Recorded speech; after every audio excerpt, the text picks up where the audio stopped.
ನಮ್ಮನೇಲಿ kitchen wiper ಇರೋದು ಹಿಂಗೆ. ನಮ್ಮನೇಲಿ ಇರೋದು ಹಿಂಗೆ. ನಾವು ಅದನ್ನ ವೈಪ್ ಮಾಡಿ ತೋರಿಸ್ತೀವಿ, ನೀವು ಅದನ್ನ ವೈಪ್ ಮಾಡಿ ತೋರಿಸಿ. ನಾವು ವೈಪ್ ಮಾಡಿ ತೋರಿಸೋದು ವೈಪ್ ಮಾಡಿ ತೋರಿಸ್ತೀನಿ.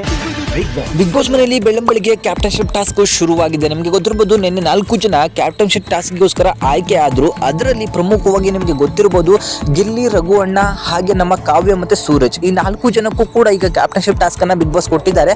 ಆದ್ರೆ ಇಂಡಿವಿಜುವಲ್ ಅಲ್ಲ, ಇದರಲ್ಲೇ 2 ಟೀಮ್ಗಳನ್ನಾಗಿ ಮಾಡಿದ್ದಾರೆ. ಒಂದು ಟೀಮ್ ನಲ್ಲಿ ಸೂರಜ್, ಕಾವ್ಯ ಇದ್ರೆ, ಇನ್ನೊಂದು ಟೀಮ್ ಅಲ್ಲಿ ನಮ್ಮ ಗಿಲ್ಲಿ ಮತ್ತೆ ರಘು ಅಣ್ಣ ಅವರು ಆಡ್ತಾ ಇದ್ದಾರೆ. ಸೊ ಇಬ್ರು ಕೂಡ ಟೀಮ್ಗಳಾಗಿ ಆಡ್ಬೇಕಾಗತ್ತೆ. ಸೊ ಟೀಮ್ಗೆ ಆಟ ಏನಂತ ಹೇಳಿದ್ರೆ, ಇವರ 2 ಕೈಗಳಿಗೂ ಕೂಡ ಒಂದು ಬಾಕ್ಸ್ ಅನ್ನ 4 ಭಾಗವನ್ನ ಮಾಡಿ 2 ಕೈಗೆ ಒಂದೊಂದೊಂದನ್ನು ಕಟ್ಟಿದ್ದಾರೆ. ಸೊ ಇಬ್ರು ಕೂಡ ಸೇರ್ಕೊಂಡು ಒಂದು ಬಾಕ್ಸ್ ಮಾಡ್ಕೋಬೇಕು. ಬಿಗ್ ಬಾಸ್ ಹೇಳುವಂತಹ ಒಂದು ಐಟಮ್ ಅನ್ನ ಮನೆ ಒಳಗೆ ಎಲ್ಲಿರುತ್ತೋ ಅಲ್ಲಿಗೆ ಓಡೋಗಿ ಹುಡುಕಿ ಅದನ್ನ ತಂದು ಅವರಿಗೆ ಇಟ್ಟಿರುವಂತಹ ಮೀಸಲಿರುವ ಒಂದು ಬಾಕ್ಸ್ ನಲ್ಲಿ ಹಾಕಬೇಕು. ಆ ಟಾಸ್ಕ್ ಅನ್ನ ಈಗ ಬಿಗ್ ಬಾಸ್ ಅವರು ಕೊಟ್ಟಿದ್ದಾರೆ.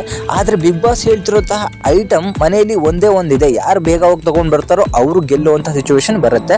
ಸೊ ಮೊದಲಿಗೆ ಯಾವುದೋ ಒಂದು ಬಾಲ್ ತರ ಇರೋದನ್ನ ಹೇಳಿದ್ದಾರೆ, ಅದನ್ನ ತಂದು ಹಾಕಿದ್ದಾರೆ ಇಬ್ರು. ಎರಡನೇದು ಕಿಚನ್ ವೈಪರ್ ಅನ್ನ ಹೇಳ್ತಾರೆ ಬಿಗ್ ಬಾಸ್, ಅಂದ್ರೆ ಕಿಚನ್ ಅನ್ನ ಕ್ಲೀನ್ ಮಾಡುವಂತ ವೈಪರ್ ಇದೆಯಲ್ವ ಅದನ್ನ ತರಲಿಕ್ಕೆ ಹೇಳಿದಾಗ 2 ಟೀಮ್ಗಳು ಕೂಡ ಬಿರ್ರಿ ಓಡ್ತಾರೆ ಅಲ್ಲಿಗೆ.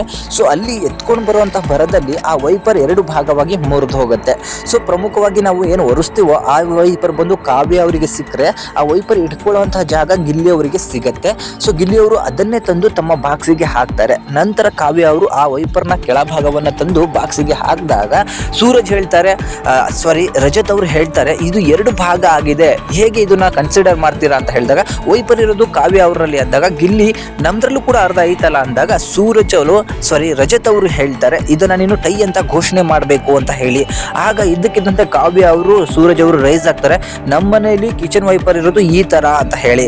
ಅದಕ್ಕೆ ಕೌಂಟರ್ ಕೊಟ್ಟಂತಹ ಗಿಲ್ಲಿ, ನಮ್ಮಲ್ಲಿರೋದು ಈ ತರ ಅಂತ ಹೇಳಿ ಮುರಿದೋಗಿರೋದನ್ನ ತೋರಿಸ್ತಾರೆ.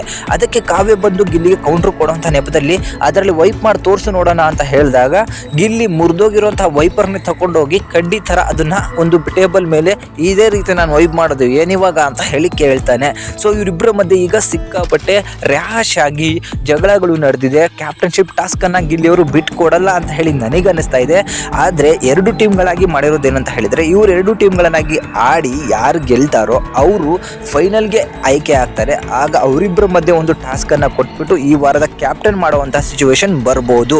ಏನಾದ್ರೂ ಗಿಲ್ಲಿ ಟೀಮ್ ಈ ಸಲ ಗೆದ್ರೆ ರಘು ಅಣ್ಣಂಗೆ 3ನೇ ಬಾರಿ ಕ್ಯಾಪ್ಟನ್ ಆಗುವಂತಹ ಅವಕಾಶ ಒಂದ್ಸಲ ಸಿಗುತ್ತೆ. ಗಿಲ್ಲಿಗೆ ಮೊದಲ ಬಾರಿಗೆ ಕ್ಯಾಪ್ಟನ್ ಆಗುವಂತಹ ಅವಕಾಶ ಸಿಗುತ್ತೆ. ಗಿಲ್ಲಿ ಕ್ಯಾಪ್ಟನ್ ಆಗ್ಲಿಕ್ಕೆ ಇಡೀ ಕರ್ನಾಟಕನೇ ಕಾಯ್ತಾ ಇದೆ. ಅವನ ಕ್ಯಾಪ್ಟನ್ಶಿಪ್, ಅವನ ಲೀಡರ್ಶಿಪ್ ಹೇಗಿರುತ್ತೆ ಅಂತ ಹೇಳಿ ಕಾದು ನೋಡ್ಬೇಕಾಗತ್ತೆ. ಯಾರು ಕ್ಯಾಪ್ಟನ್ ಆಗ್ತಾರೆ, ಹೇಗಾಗ್ತಾರೆ ಅಂತ ಹೇಳಿ ಕಮೆಂಟ್ ಮಾಡಿ ತಿಳಿಸಿ. Thank you.